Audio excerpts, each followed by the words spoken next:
ng bayan, maasahan anumang panahon. Magandang oras po sa ating lahat. Narito ang update ukol sa binabantayan nating si Bagyong si Enteng. Naglandfall na nga kanina si Bagyong Enteng sa bahagi ng Kasiguran, Aurora at huli itong namataan ng Pag-asa sa vicinity ng Madela, Quirino. Taglay pa rin nito ang lakas ng hangin na umaabot sa 85 kilometers per hour malapit sa gitna at pagbugso namang umaabot ng 140 kilometers per hour at kumikilos ito ng hilaga-hilagang kanluran sa bilis na 20 kilometers per hour. Sa ngayon nakataas na ang signal number 2 sa may Ilocos Norte, Apayao, ang eastern portion ng Kalinga, Cagayan, kasama na ang Babuyan Islands, Isabela, Quirino at ang northern portion ng Aurora. Samantalang nakataas naman ang signal number 1 sa may Batanes, Ilocos Sur, La Union, ang eastern portion ng Pangasinan, Abra, ang natitirang bahagi ng Kalinga, Mountain Province, Ifugao, Benguet, Nueva Vizcaya, ang nalalabing bahagi ng Aurora, Nueva Ecija, ang eastern portion ng Bulacan, sa Metro Manila, Rizal, ang northeastern portion ng Laguna at ang northern portion ng Quezon kasama na ang Polillo Islands. Ang mga lugar na ito ay nakararanas na sa kasalukuyan ng malalakas na pag-ulan at paghampas ng hangin mula sa bagyong si Enteng. So makikita natin sa ating satellite animations na may mga makakapal na kaulapan ng bagyo ang humahambalos ngayon sa halos malaking bahagi ng Luzon. Ang mga pag-ulang ito ay posibleng magdulot ng mga pagbaha at pagguho ng lupa kaya mag-ingat po ang mga kababayan natin lalo na ang mga lugar na dinaraanan ngayon ni bagyong Enteng. Sa Metro Manila lang ay nakaranas ng mga pagbaha ang maraming lugar kasama na ang ilang lugar sa Calabarzon at Mimaropa. Sa mga susunod na oras ay patuloy na lalakbayin o babagtasin ni Bagyong Enteng ang hilagang kanlurang direksyon hanggang sa makarating ito sa may mainland Cagayan. Pagkatapos dito ay babaybayin na nito ang Luzon Strait at magiging severe tropical storm na bukas ng hapon.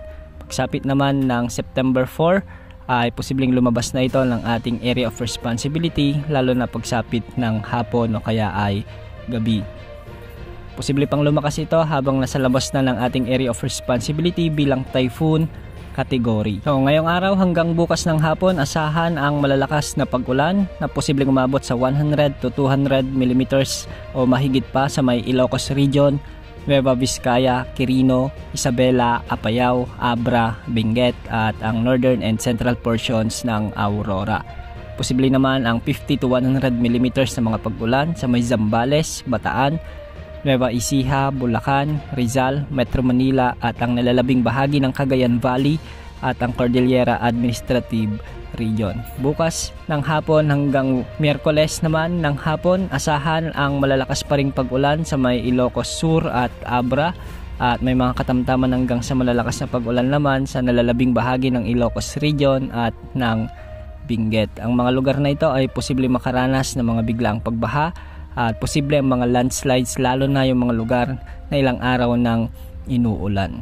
At dahil nga posible ang paghatak ng habagat ng bagyong si Enteng, asahan ng mga may kalakasang pag-ulan ngayon hanggang bukas sa may Ilocos Region, Aurora, Zambales, Bataan, Bulacan, Metro Manila, Calabarzon, Mimaropa, Bicol Region at Visayas. At bukas naman, September 3, asahan pa rin ang mga pag-ulan dulot ng habagat na hinihila ni bagyong Enteng sa may Ilocos Region, Nueva Vizcaya, Quirino, Zambales, Bataan, Aurora, Bulacan, Metro Manila, Calabarzon, Mimaropa, Bicol Region, Western Visayas, Negros Island Region, Northern Samar. Kung mapapansin natin ay mas lumalawak ang mga lugar na apektado ng habagat simula bukas. Ito ay dahil sa enhanced habagat na hinihila ng papalakas na si bagyong si Enteng. At pagsapit naman ng Miyerkules, September 4, asahan pa rin ang pag-iral ng southwest monsoon sa may Ilocos Region, Abra, Benguet,